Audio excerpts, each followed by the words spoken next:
Welcome back to the Lockwood Chronicles. My name is Larissa, and today we are going over my June reading wrap-up.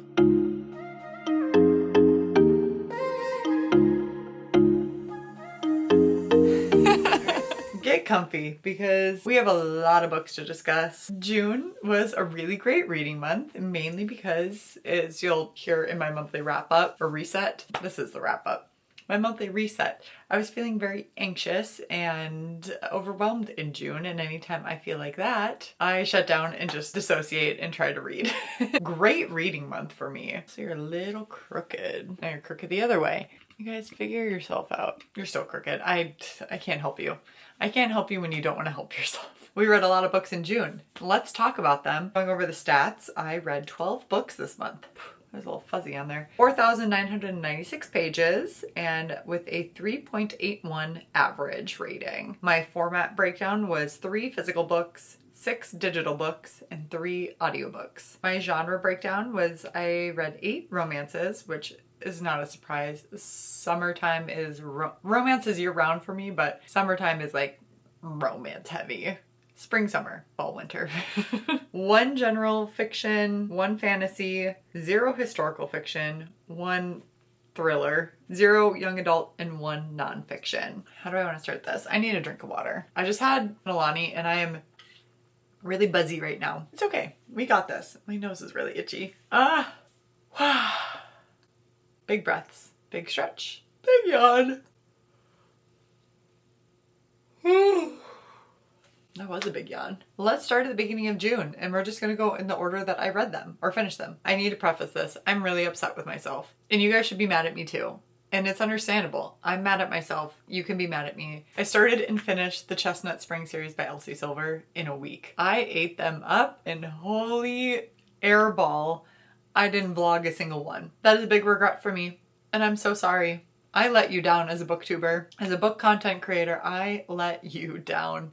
I let myself down. Yes, like I said, I read the entire series, starting off with the first one, Flawless by Elsie Silver. This series is a small town cowboy romance, for the most part. It is in Canada, but I got Montana vibes, which is close enough to Canada. Flawless is Rhett and Summer. Rhett is a professional bull rider. That job is obviously very dangerous, and he's been getting some flack from social media. Especially with his sponsors, because he unfortunately stated something about one of his really big sponsors. It has negatively impacted his other sponsorships. In order to do some damage control, Summer is part of his PR agency. Her dad actually owns the PR place, and he has assigned Summer pretty much babysit Rhett and make sure that he is not shedding any more negative light towards him and really building his image back up. For that reason, Summer has to live with him, follow him around, and make sure that he's not getting into trouble, which means that she's going out to the ranch.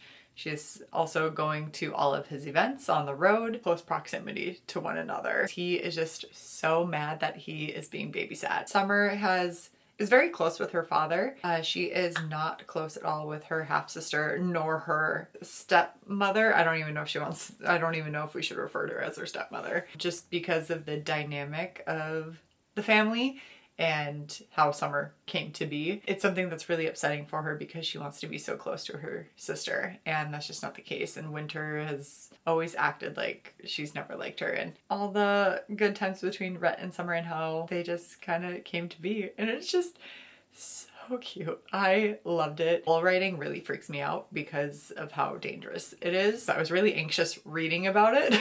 It wasn't my favorite of the series, but like for a first book, phenomenal. Gave the perfect summer vibes. Highly recommend. And moving on into the second book, which is Heartless, and this is Cade and Willa's story. So Willa is Summer's best friend. So they're all interconnected, and Cade is the oldest boy in the Eaton brothers. And yeah, it follows the Eaton family. But she has another series that has the sister linked in there. Cade is grumpy. He is the one that has taken over the ranch from his father, and he's always just kind of like had that mentality, but he absolutely loves his work, but it is tough work. And he is also a single father. He finds it difficult to trust people now, especially women. The kid in this is so cute. I feel like this series did a really great job of all the tropes that most people don't like and making them so likable, because it worked for this. Cade needs a nanny for his son, and I think his son is like 6. During the summer, that's his busiest season at the ranch, and he wants to make sure that his son is in great hands. And then enter Willa. Willa is a bartender for her brother, which I think the spin-off series is going to cover her brother, if I recall correctly. Willa is Summer's best friend, and she is out of work for the summer. So Summer is just like, hey, Kate's looking for a nanny. Why don't you give it a shot? Yeah, they have a cute little like meet cute at the coffee shop. Also, I love that coffee shop. So adorable. And she is a hoot and a half. She has no filter.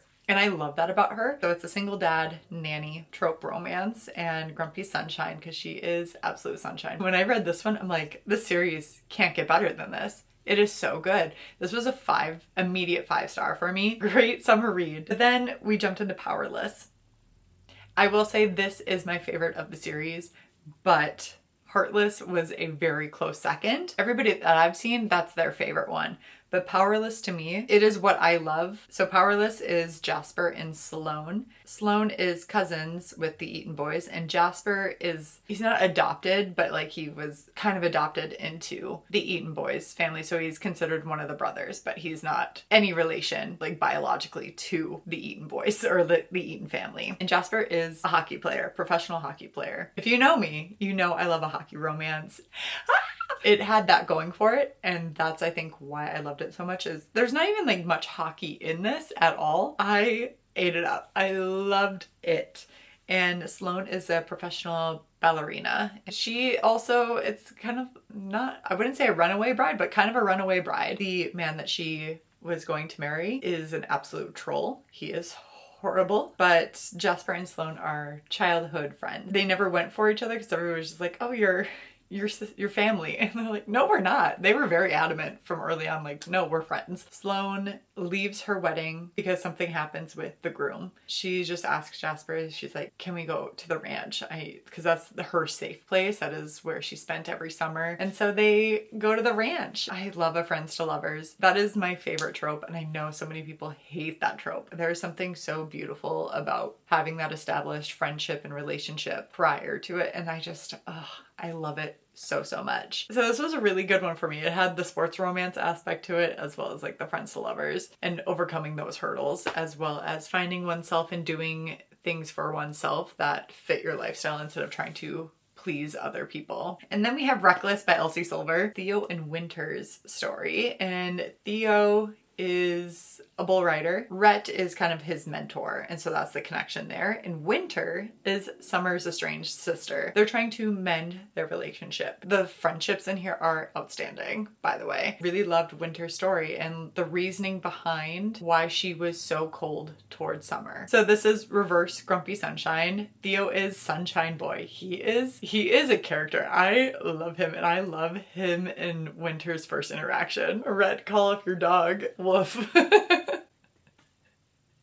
Winter is just very cold and kind of standoffish and really hard to crack. And I just thought her and Theo were the perfect pair. But they have a one-night stand that ends in an accidental pregnancy. This one was done so well. Theo is the bull rider and Winter is a doctor. It was so good. Also, the dog in this one is a little chihuahua. So cute. So sassy. Yeah, if you're not a fan of like accidental pregnancy or like one-night stands or whatever that end in accidental pregnancy, give this one a shot. Then we get to Hopeless, which is the last in this little book series. This is Beau and Bailey's story. So this is a big age gap, like 15 years age gap. I'm not a fan of it. I can sometimes overlook it in books when it's not brought up a lot.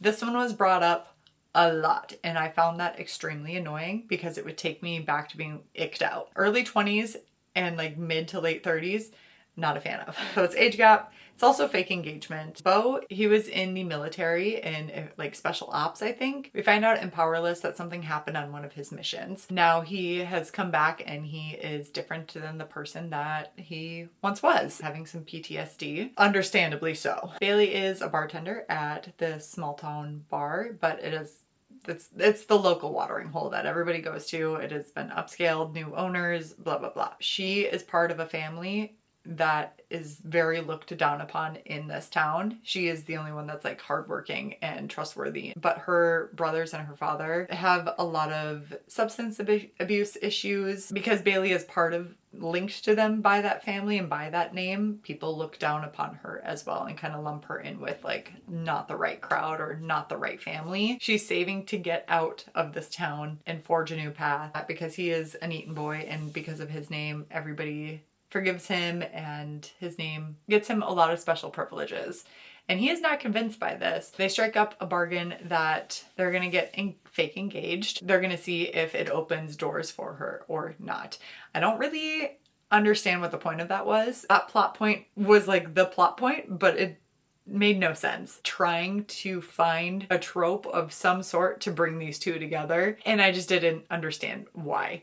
I don't feel like it needed that whatsoever. It could have gone a completely different direction. I don't feel like the fake engagement was necessary whatsoever. I feel like there just could have been something else that brought them together. This was my least favorite. I'm glad I went into it with the expectation that not everybody liked it. Beau in the other books is such a dynamic character in the small parts that he's in, and he's just so fun and sunshine, and seeing him have something so traumatic did not line up with the storyline. We could have had something completely different and it would have worked beautifully. It just didn't make sense. Also, the age gap was just weird, and especially I got such an ick when he would call her bratty. Yeah, overall, Chestnut Spring series is a 5-star series for me, even with that last one. Absolutely loved it. I'm so happy I read it in a whole week. Atmosphere by Taylor Jenkins Reid. I also got this at Malaprops bookstore in Asheville, North Carolina. That's a thing that I do anytime I travel somewhere for like vacation or a trip or something. I try to find a local bookstore and buy a book from there that I'm anticipating or looks interesting to me, and I got a signed copy of this one. Atmosphere is, as you can guess, a more space-centric NASA, especially dealing with the first women astronauts in NASA.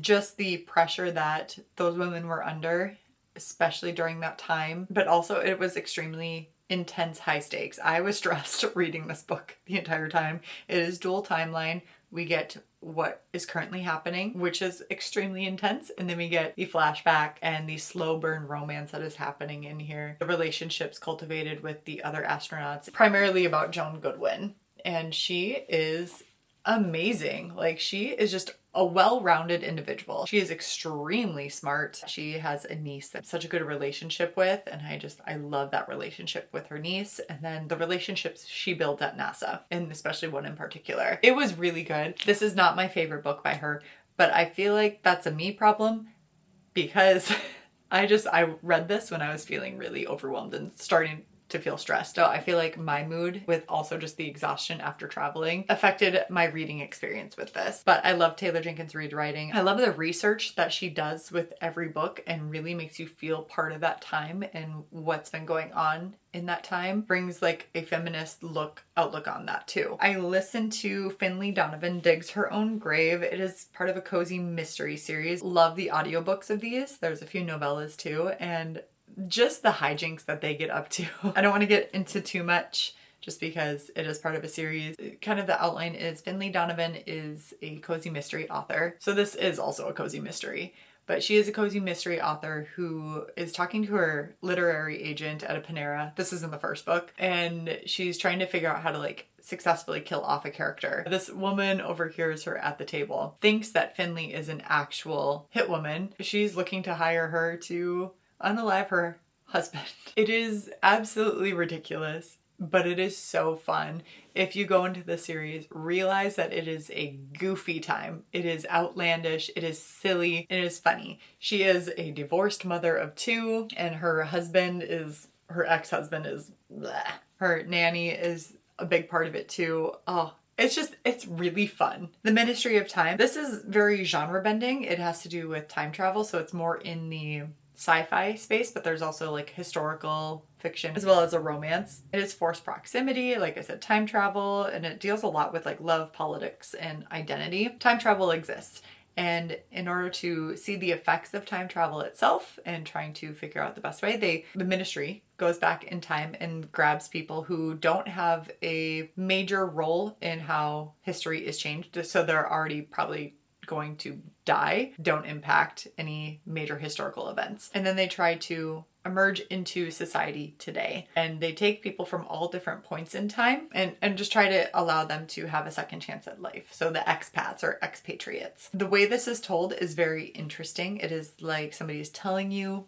this or writing a letter to you. So there's not a lot of yada yada. It doesn't jump around a lot, but you can tell that there is information being left out. It is like somebody's writing a letter. Commander Graham Gore is assigned to our protagonist. They have to live together and she is helping him get acquainted with today's society in London and also seeing if there's any effects on with time travel for them too. Then things start to progress between them. But then there's also like some action. This is a lot of people's like favorite reads of the year. For me, it fell around a 3-star. And I read this for book club. The other people in book club felt around the same. Some gave it a 4, but it wasn't anybody's favorite. I found myself kind of glazing over the words and not comprehending. I just felt like my comprehension skills were really lacking in this book and I was having a hard time following parts of it. And then I would jump back. I'm like, what did I miss? Loved the concept. I love the relationships formed in this. Kind of wish it was told in a different style of writing though. I did enjoy it, but I don't think the narration style is something that I jived with. Caught Up by Nevessa Allen. So this is the second book and Into the Darkness novel. So it's the second book in that series. You don't have to read the first to read the second, but the characters from the first Lights Out pop up in Caught Up and I love Lights Out. Oh, I love Josh and Allie. But this is Nico, or Junior is what he's referred to, and Lauren's story. Junior is in the mob. He wants out. He wants out of that lifestyle. And Lauren is a spicy content creator. It is a dark rom-com. However, I would say it's not as funny as Lights Out were. There are comedic bits in this, and the side characters are more of the comedic relief. It wasn't bad by any means. I listened to it because I really liked the audiobook from the previous one. I really liked this audiobook too. The narrators did a great job. But just like the story fell flat. I was just expecting more calm in the rom-com element. It is, yeah, like I said, a mafia, spicy creator romance, but also a second chance romance. So they grew up together, had a little, not even a fling, they really liked each other, and then they were torn apart. And Lauren doesn't know why, and she thought Junior was just the worst person for the reasoning that she didn't know about. Anyway, she makes spicy content. He was her first subscriber. So it's a little bit of a stalker romance, but she doesn't know that it's him that follows in. He's her favorite subscriber. And it's just funny. That was really endearing. It's very sex positive. It's very inclusive as well. A lot of important discussions for the type of work that she does, as well as like the political side of what she does too. It's cute. Their romance is cute. I just feel like it was almost there, but just didn't quite get there. The side characters like Nona, she's so funny. The friends are so great. I wish we would have got more of the dog, especially him with the dog. It wasn't bad. It wasn't Lights Out, so don't go into expecting Lights Out. Gloves Off by Stephanie Archer. This is Alexi and Georgia's story. I believe this is is it the 4th one? Yes, this is the 4th book in the Vancouver Storm series. They're all interconnected, so you don't have to read the other ones in the series, but you should, because you get to see all the friends and like it is a very tight-knit group. You get a lot of crossover with the friends and the other players. Alexi is the enforcer on the team. He's the first one to fight just because he's big and tough and he's Russian. Georgia, she is Dr. Georgia Green, so she is one of the team's doctors. They hate each other. This is enemies to lovers, and this is enemies to lovers done right.